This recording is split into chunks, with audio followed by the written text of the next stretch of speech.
raised by an alcoholic father. As they grew older, they moved away from that broken home, each going his own way in the world. Several years later, they happened to be interviewed separately by a psychologist who was analyzing the effects of drunkenness on children in broken homes. His research revealed that the two men were strikingly different from each other. One was a clean-living teetotaler, the other a hopeless drunk like his father. The psychologist asked each of them why he developed the way he did, and each gave an identical answer. What else would you expect when you have a father like mine? The story was revealed by Dr. Hans Selye, internationally renowned Canadian physician and scientist known as the father of stress. A medical pioneer, he devoted the majority of his years to the exploration of biological stress. And he related the story of the two sons of the drunken father in an article for New Realities. And the story demonstrates a cardinal rule implicit in stress, health, and human behavior. According to R.H. Schuler, it is not what happens to you in life that makes the difference. It is how you react to each circumstance you encounter that determines the result. Every human being in the same situation has the possibilities of choosing how he will react, either positively or negatively. Thus, stress is not necessarily caused by stressor agents. Rather, it is caused by the way stressor agents are perceived, interpreted, or appraised in each individual case.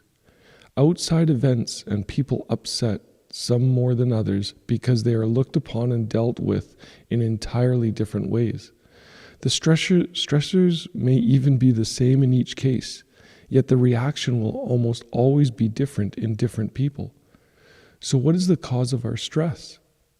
The outside agents and people, or the perception and interpretation each person brings to a given situation. If a microbe is in or around us all the time, and yet causes no disease until we are exposed to stress, what is the cause of our illness? The microbe or the stress?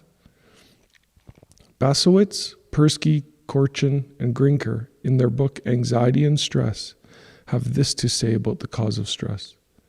The stress accruing from a situation is based on the way the affected subject perceives it.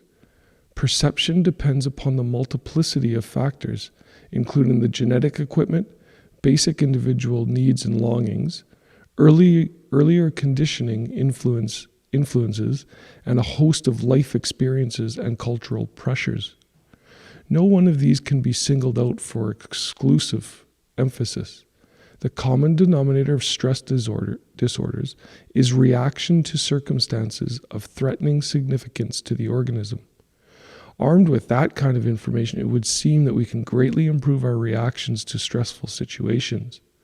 What seems to be a cruel world to one person might be filled with challenge and opportunity to another. It is our reaction that makes the difference.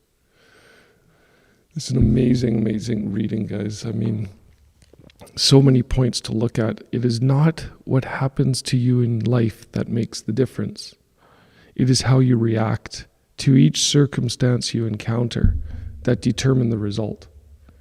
Every human being in the same situation has the possibilities of choosing how he will react, either positively or negatively. You get to choose how you react. Your reaction is under your control. The fact that something happened or something's going on is a fact. How you respond to it is your choice. You always have a choice. I love this one based on the times that we're in, right? If a microbe is in or around us all the time, and yet causes no disease until we are exposed to stress, what is the cause of the illness? The microbe of the stress.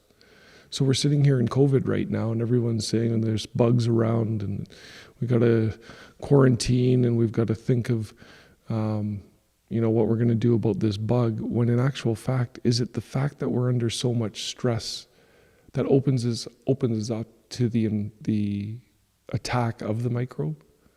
Think about that. It's a big part of this whole thing. We got to think about how we're feeling, right? Are we in the positive or the negative? If we're not under stress, our immune system is strong. If we're stressed, the stress hormones are one of the most powerful immune suppressing hormones in the body. And then last, I love this, the common denominator of stress disorders is reaction to circumstances of threatening significance to the organism. So if you think of stress in that matter, what's threatening our survival that we're stressing about? So what a great reading today. Go think about your stress. Is it really, really that stressful? Is it threatening your life and warranted of the reaction that you're having, suppressing your immune system, and causing you these problems? Awesome reading today, guys. I hope you have an amazing day. We will be here tomorrow morning for another reading of Earl Nightingale's Essence of Success. This is Garrett. Have an awesome day.